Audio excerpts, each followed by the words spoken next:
விருதுநகர் தொகுதியில் வெற்றி அடைந்த மாணித்தாவருடைய வெற்றியை ரத்து பண்ண வேண்டும். இல்லை அந்த பதவி பிரமாணம் பண்ணுறாரு பார்த்தீங்களா, அந்த பதவி பிரமாணத்தை நிறுத்தி வைக்க வேண்டும் அப்படின்னு சொல்லி ஜனாதிபதிக்கு மனு கொடுத்துருக்காங்க. தேமுதிக கட்சியை சேர்ந்த வழக்கறிஞர்கள் இந்த விஷயத்தை கொண்டு போயிருக்காங்க. அவருடைய பதவி பிரமாணத்தை நிறுத்தி வைக்கணும். ஏன்னா இங்கே மறு வாக்கு எண்ணிக்கை நடத்தப்பட வேண்டும். மறு வாக்கு எண்ணிக்கை நடத்தப்படாமல் அவருடைய பதவி பிரமாணம் செய்யக்கூடாது அப்படின்னு சொல்லி ஜனாதிபதிக்கு மனு கொடுத்துருக்காங்க.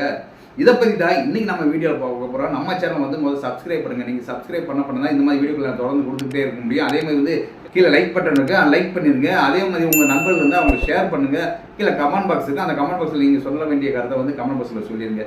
இன்னைக்கு தேமுதிக கட்சியை சேர்ந்த வழக்கறிஞர்கள் 3 பேர் சேர்ந்து 3 விதமான மனுக்கள் கொடுத்துருக்காங்க. அந்த மனுக்கள் என்ன மனுக்கள் அப்படிங்கிறத பார்த்துருக்கோம்.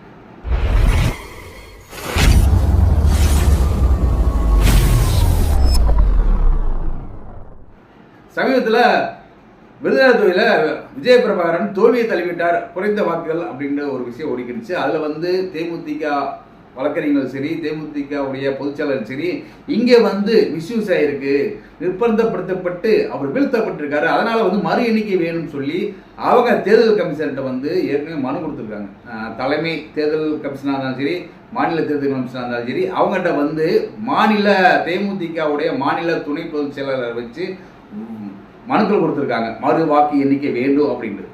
அந்த மறு வாக்கு எண்ணிக்கை வேண்டும் அப்படின்னு கொடுத்ததுனால அங்கிருந்த தேர்தல் அதிகாரிகளும் கண்டிப்பாக இதில் சட்டத்தில் என்ன சொல்லியிருக்கோ அதுபடி நாங்கள் நடந்துக்கிறோம், அதனால் நீங்கள் உங்கள் மனுக்களை வாங்கிட்டு நாங்கள் சட்டப்படி நடவடிக்கை எடுக்கிறோம் அப்படின்னு சொல்லியிருக்காங்க. இந்த சமயத்தில் மறுபடியும் தேமுதிகவுடைய வழக்கறிஞர்கள் ஒரு 3 பேர் சேர்ந்து ஒரு மனுக்கள் கொடுத்துருக்காங்க. 3 பேர் சேர்ந்து 3 மனுக்கள் கொடுத்துருக்காங்க. 3 விதமான மனுக்கள் கொடுத்தது தான் இப்போ பேசுபொருளாக இருக்குது. என்னடா இது புதுசாக மறுபடியும் ஒரு 3 விதமான மனுக்கள் அப்படின்னு பார்த்தா, அதில் முதல் மனுவுடைய காரணம் அப்படின்னு பார்த்தா, அவங்க குடியரசுத் தலைவருக்கு மனு அனுப்புகிறாங்க. அந்த மனுவில் விருதுநகர் தொகுதி வெற்றி அடைஞ்ச மாணித்தாவருடைய பதவி பிரமாணத்தை ரத்து பண்ண வேண்டும் அப்படிங்கிறாங்க. ரத்து பண்ண வேண்டும், இல்லாட்டி அவருடைய பதவி பிரமாணம் பண்ணக்கூடாது, நிறுத்தி வைக்கப்பட வேண்டும். ஏன்னா நாங்கள் தேர்தல் கமிஷனுக்கு ஏற்கனவே மறு வாக்கு எண்ணிக்கை வேண்டும் சொல்லி நாங்கள் மனு கொடுத்துருக்கோம். அந்த மனு வர வரைக்கும் நீங்கள் நிறுத்தி வைக்க வேண்டும் சொல்லி அனுப்பியிருக்காங்க. இதில் 2வது ஒரு மனு கொடுத்துருக்காங்க. 2வது மனு என்ன விஷயத்துக்கு கொடுத்துருக்காங்கன்னா, அங்கே முறையீடு நடந்திருக்கு. எங்கள் தேர்தல் வாக்கு எண்ணிக்கையின் போது முறையீடு நடந்திருக்கு. அந்த முறையீடு எந்த முறையில் நடந்துச்சு, யார் நடத்துனது, யார் யார் அதில் பங்கு கொண்டதுன்னு தெரியணும்ல.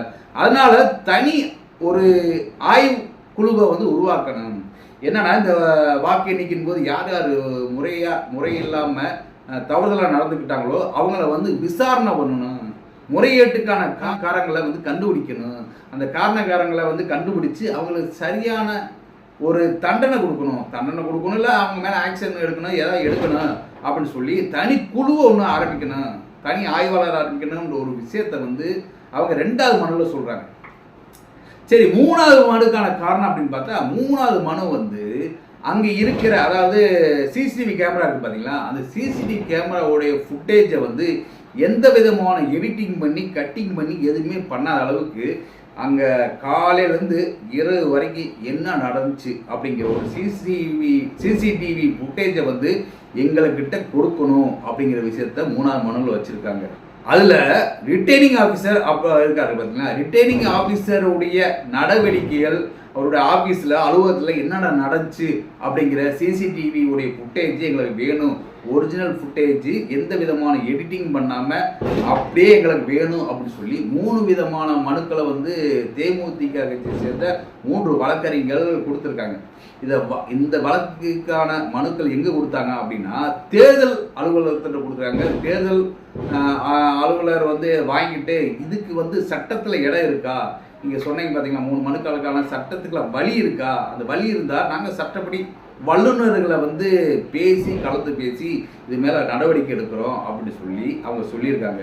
சரி, ஏன்பா ஏற்கனவே நீதிமன்றத்தில் போய் வழக்கு தொடர சொன்னாங்க, நீங்கள் என்ன நீதிமன்றத்துக்கு போகாமல் தேர்தல் அலுவலரை பார்த்தே கொடுத்துக்கிறீங்க அப்படின்னு பார்த்தா, இதில் சட்டத்தில் இடம் இருக்குது. ஏன்னா இங்கே ஓட்டு வாக்கு எண்ணிக்கை எடுத்தாங்க பார்த்தீங்களா, வாக்கு எண்ணிக்கையான பெட்டிகள் இருக்கிற இடத்துல மிஷினை மறுபடியும் எடுத்து அதை பார்க்குறதுக்கு அந்த தேர்தல் ஆணையர்களுக்கு உரிமை இருக்கு.